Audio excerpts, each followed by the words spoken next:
अरविंद जी, आप आए हो, आप बताइए। सब लोगों को मेरा नमस्कार। सबसे पहले मैं उद्धव जी का बहुत बहुत शुक्रिया अदा करता हूं कि आज उन्होंने मुझे, भगवंत मान साहब को, संजय सिंह को, राघव चड्ढा जी को, हम लोगों को अपने निवास स्थान पे चाय पे आमंत्रित किया और उनके साथ काफ़ी विषयों के ऊपर चर्चा हुई। उद्धव जी से मिलने का मेरा बहुत दिनों से मन था। खासकर कोरोना के दिनों में मुझे याद है कि जब कोरोना पीक पे था, उस वक्त हम सब लोग एक दूसरे से सीख रहे थे और जिस तरह से उद्धव जी ने और उनकी सरकार ने बॉम्बे में और पूरे महाराष्ट्र में कोरोना को कंट्रोल किया, वो बहुत काबिले तारीफ था। और मुझे ये कहने में बिल्कुल भी संकोच नहीं है कि हम दिल्ली के लोगों ने बॉम्बे से और महाराष्ट्र से बहुत कुछ सीखा।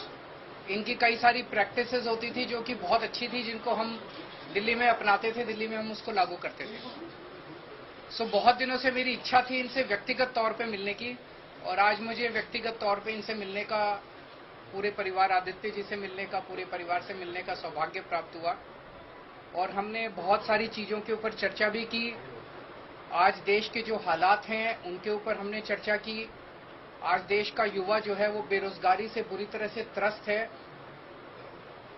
पढ़ लिख के लोगों को, बच्चों को नौकरी नहीं मिल रही है। बड़े बड़े उनसे वादे किए गए थे कि 2 करोड़ नौकरी देंगे, 4 करोड़ नौकरी देंगे, बच्चों को नौकरियां नहीं मिल रही हैं।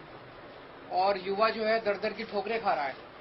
लोगों के घर का खर्चा नहीं चल रहा, इतनी महंगाई हो गई है, इतनी ज्यादा महंगाई हो गई है कि लोगों को अपना आमदनी बढ़ नहीं रही है और लोगों का खर्चे बढ़ते जा रहे हैं, चीजें महंगी होती जा रही हैं। जिस तरह से मौजूदा केंद्र सरकार कुछ चंद पूंजीपतियों को फायदा पहुंचाने के लिए एक तरह से पूरे देश को गिरवी रख रही हैं, सारे देश के संस्थानों को बेचती जा रही हैं। अब एक बहुत बड़ा आज सुनने में आया है कि एलआईसी जो है, वो एलआईसी भी अब धीरे धीरे घाटे में जाने लगेगा। करोड़ों करोड़ों लोग, जिन लोगों ने अपनी पूरी जमा पूंजी एलआईसी के अंदर जमा कराई थी, उन लोगों का क्या होगा। इन कई सारे विषयों के ऊपर चर्चा हुई, देश के गंभीर हालात के ऊपर चर्चा हुई। हमारा देश तभी आगे बढ़ेगा जब हम एक दूसरे से सीखेंगे। हमें एक दूसरे से लड़ना नहीं है, हमें एक दूसरे से सीखना है। इस देश की जितनी भी समस्याएं, उन सारी समस्याओं का समाधान कहीं ना कहीं देश के अंदर है, पर यह है कि हम आपस में मिलते नहीं हैं, आपस में चर्चा नहीं करते हैं। तो मुझे बहुत अच्छा है कि उद्धव जी से आज चर्चा हुई बहुत, और हम इसको अब आगे मिलते रहेंगे और इस रिश्ते को और आगे लेके जाएंगे। मैं मान साहब से निवेदन करूंगा वो भी दो शब्द। आवाज आएगी। आज उद्धव जी से मिलने का मौका मिला, पूरे परिवार में बैठने का मौका मिला।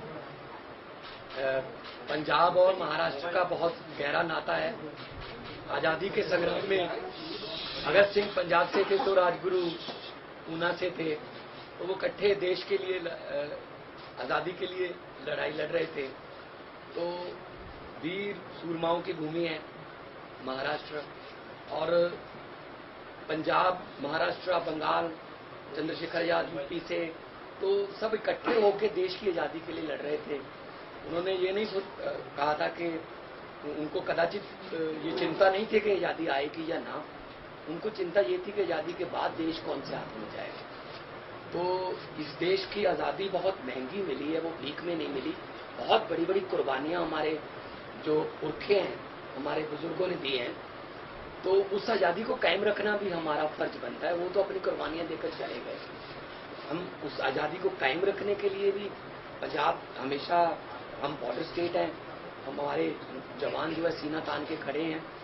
तो देश कैसे आगे बढ़े, इस देश को दुनिया का नंबर 1 देश कैसे बनाया जाए, सोने की चिड़िया जो देश को कहा जाता था, उस चिड़िया के पंख किसने नोचे, और उस चिड़िया का जो पूरा, मैं कहता हूँ, एक एक पंख नोच कर कौन खा गया, और कौन जो है वो इस देश में से लोग भाग रहे हैं, चाहे वो बड़े बड़े करोड़पतियों के नाम भी आ रहे हैं कि वो देश छोड़कर भाग रहे हैं। तो हमारा देश हर किस्म का मौसम है, हमारे पास मारूथल है, हमारे पास दरिया है, समुंदर है, कोल है, तेल है, बस सच्ची नीयत वाले लोग अगर इकट्ठे हो जाएं तो इस देश जैसा धरती पे कोई देश नहीं है।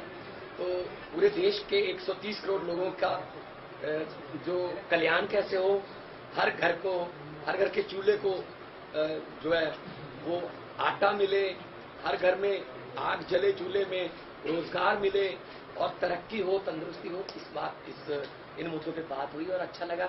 मैं धन्यवाद करना चाहता हूँ एक बार फिर उद्धव जी का और उनकी फैमिली का कि उन्होंने हमें यहाँ बुला के मान सम्मान दिया। आप आते रहिए। बीएमसी चुनाव को लेकर कुछ बात हुई है क्या? आपकी पार्टी भी काफी तैयारी कर रही है बीएमसी चुनाव लड़ने के, इसके बीच में कुछ बात हुई है?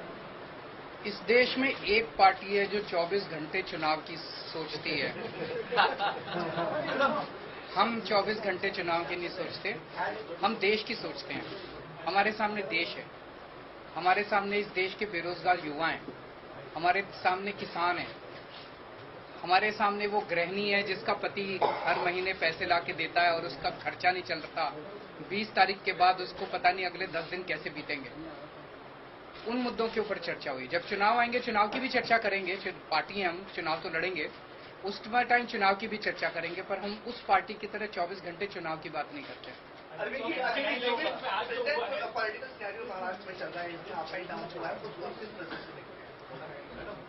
इस पे मैं एक ही चीज कहूंगा, अभी पिछले दिनों जो कुछ घटनाक्रम घटा, उद्धव जी की पार्टी की चोरी हो गई, उनका सिंबल चोरी हो गया, उनका नाम चोरी हो गया, उनका सारा जो था वो सब चोरी करके ले गए। पर मैं एक ही चीज कहना चाहता हूं, इनके पिताजी शेर थे और ये शेर के बेटे हैं, तो पूरा महाराष्ट्र इनके साथ है और मैं पूरी उम्मीद करता हूं कि सुप्रीम कोर्ट से इनको न्याय भी मिलेगा। और मेरा अपना मानना है कि ये सारे आने वाले चुनाव जो हैं वो स्वीप करने जा रहे हैं उद्धव ठाकरे। तो सर आप क्या सोच रहे हैं कि आने वाले समय में अगर महाराष्ट्र में चुनाव लड़ते हैं तो उद्धव जी के साथ आप अलायंस करेंगे? क्या सोच? जब चुनाव आएगा आपको सारी बातें बताएंगे।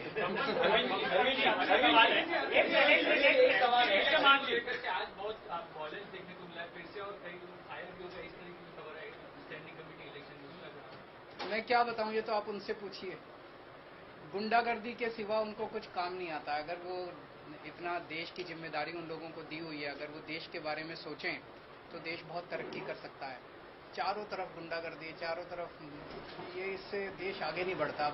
हम आपस में क्यों लड़ते हैं? हम आपस में इतनी गुंडागर्दी क्यों कर रहे हैं ये लोग? भाई जब दिल्ली की जनता ने 134 सीट हमको दी, 104 सीट उनको दी, तो मेयर तो हमारा ही बनना चाहिए। 2.5 महीने से मेयर ही नहीं बनाया, डिप्टी मेयर तो हमारा बनना चाहिए, स्टैंडिंग कमेटी तो हमारी होनी चाहिए, बना ही नहीं रहे। रोज लड़ते हैं। बताओ, मेयर का चुनाव कराने के लिए अगर हमें सुप्रीम कोर्ट जाना पड़ेगा तो ये तो दुख की बात है। अरविंद जी, एक सवाल ये था कि विपक्ष के नेता लगातार आरोप कर रहे हैं कि सेंट्रल एजेंसियों का इस्तेमाल किया जा रहा है। दिल्ली का सिनेरियो, महाराष्ट्र का सिनेरियो, इस विषय पे आपकी उद्धव जी से कुछ गंभीरता से डिस्कशन हुआ है? देखिए, कायर लोग इस्तेमाल करते हैं। ईडी और सीबीआई और ये सारी एजेंसीज का इस्तेमाल कौन करता है? कायर लोग करते हैं। करने दीजिए उनको। उन्हें हमसे डर लगता है तभी तो करते हैं। आपके घर ईडी नहीं आई, आपके घर सीबीआई नहीं आई, इनके घर आती है, मेरे घर आती है। परसों ये कह रहे हैं मनीष सिसोदिया को गिरफ्तार कर लें, हमें कोई फर्क नहीं पड़ता। जनता देख रही है। अंत पंत में सच्चाई की जीत होती है। झूठ झूठ होता है, सच्चाई की जीत होती है। भगवत मान जी, आपसे सवाल है, जिस प्रकार से पंजाब में हिंसा हुई है, नाला पुलिस स्टेशन को जो है वो आजाद कर लिया गया, उसके बाद वहां पर पुलिस वालों को भी पीटा गया, एक एफआईआर नहीं रजिस्टर हुई है, क्या कुछ कहेंगे?